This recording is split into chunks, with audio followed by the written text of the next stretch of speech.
There is a date every student learns in school: 476 AD, the year the Roman Empire fell. A barbarian named Odoacer deposed the last Western Roman emperor, a teenager named Romulus Augustulus, and declared himself king of Italy. Historians mark this as the end of Rome, but here's what I want to ask. Did Rome actually fall, or did something else happen entirely? Something we've been misunderstanding for 1500 years. Because the strange thing is, after 476 AD, almost everything Roman remained in place. The laws didn't disappear, the language didn't disappear, the cities didn't disappear, the roads didn't disappear. Even the administrative structure largely stayed the same. What changed was just one thing: the person sitting in the capital wasn't calling himself emperor anymore. And yet, we call this the fall of Rome, as if the entire civilization collapsed. In my view, this is the greatest historical misunderstanding in Western history. Rome didn't fall, it transformed, and we've been telling the wrong story about what happened for 15 centuries. To understand what actually happened, you have to understand what Rome was like by 400 AD. It was not a military machine anymore, it was a legal and cultural system. The legions were still there, but they were increasingly staffed by barbarians, Goths, Vandals, and Franks.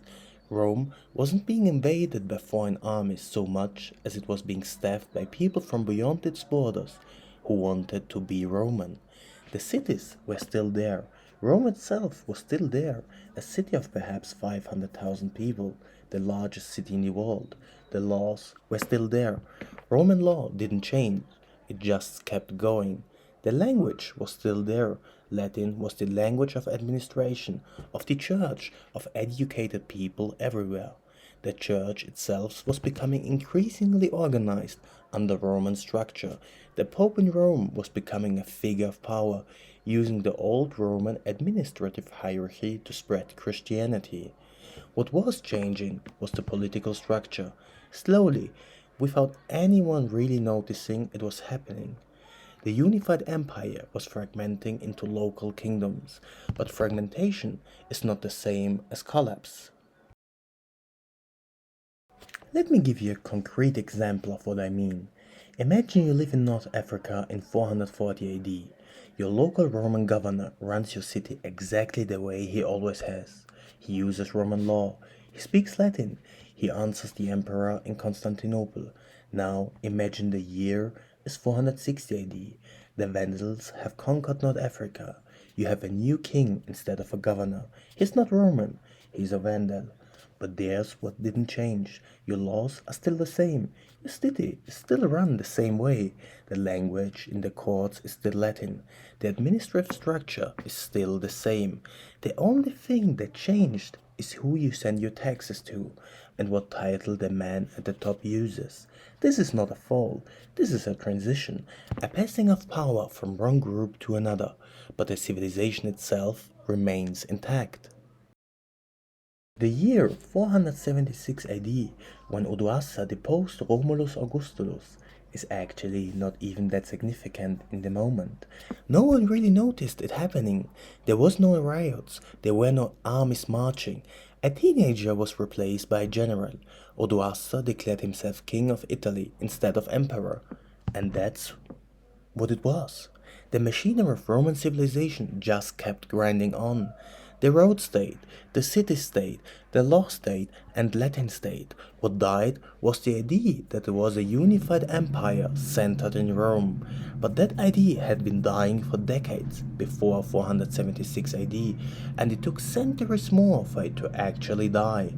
Constantinople, the Eastern Roman Empire, kept going for another 1,000 years until 1453, and even when it fell, the structure of Roman civilization didn't disappear, they just transformed again, absorbed by the Ottoman administration. Rome never fell, it metastasized. It spread so thoroughly into European civilization that when the political structure collapsed, the civilization itself survived. Here's what actually happened in the 5th century in my view. Rome ran out of resources, money, manpower, loyalty, to maintain a unified empire from the Atlantic to the Mediterranean. Rather than armies invading from outside and destroying everything, what happened was more like osmosis. Barbarian tribes that had been living on the borders of Rome for generations, sometimes in Rome, sometimes outside Rome, gradually became the rulers of Roman territory while using Roman structure to rule. A Gothic king ruling Italy used Roman law and Roman administrative structures. A Frankish king ruling Gaul did the same. They weren't destroying Roman civilization, they were inheriting it and repurposing it for their own kingdoms. The Church was the greatest preserver. Even as the political structure fragmented, the Church kept the Latin language alive. They kept Roman law alive through canon law, kept the idea of Roman civilization alive through Christian civilization. When Charlemagne was crowned emperor in 800 AD, more than 3 centuries after Odoacer, he wasn't creating something new. He was claiming he was restoring something old. And in a way, he was. He was saying that the idea of Rome, the idea of a unified empire based on law and Latin and Christianity, never actually died. It just needed a strong man to revive it. And people believed him because the continuity had been there the whole time. The tragedy, and there is a real tragedy here, is that we lost something in the transition. The unified infrastructure fell apart. Traveling became more dangerous, cities shrank, learning became concentrated in the church. The vast bureaucratic machine that was the Roman Empire, for all its faults, kept information flowing, goods flowing, and people connected. That connection was broken, but it was broken piece by piece, over centuries, not all at once in 476 AD. And even then, what broke was only the political unity. The civilization itself lived on in the laws, the language, the ideas, the roads, and the cities. You can see Rome's ghost in every medieval kingdom that claimed Roman authority. You can see it in the fact that Latin didn't die, it just became the language of Europe. You can see it in the fact that Roman law forms the basis of law codes across Europe to this day. What strikes me most about the fall of Rome story is how completely we've gotten it wrong. We tell it as a story of collapse and darkness, barbarians invade, civilization ends, the light goes out. But that's not what happened at all. What happened was slower, messier, and more complex. A civilization doesn't collapse when it's woven too deeply into everything around it. Instead, it transforms. It becomes the thing that replaces it. Rome didn't fall in 476 AD. In some ways, Rome never fell at all. It just stopped being a single empire and became the foundation of a dozen different kingdoms and eventually the foundation of European civilization itself. In my view, this is a much stranger and more interesting story than The Empire Fell. It's the story of how a civilization can die politically but live on culturally, so thoroughly woven into the fabric of what comes after that the people living in that new world can't even see how Roman they still are. If Rome didn't politically fall until 476 AD, but the political unity had been declining for 2 centuries before that, and the civilization itself lived on for another 1,000 years in transformed form, when exactly did Rome end? Or did it ever really end at all? Let me know your thoughts in the comments. We mark 476 AD as the fall of Rome because we need a date.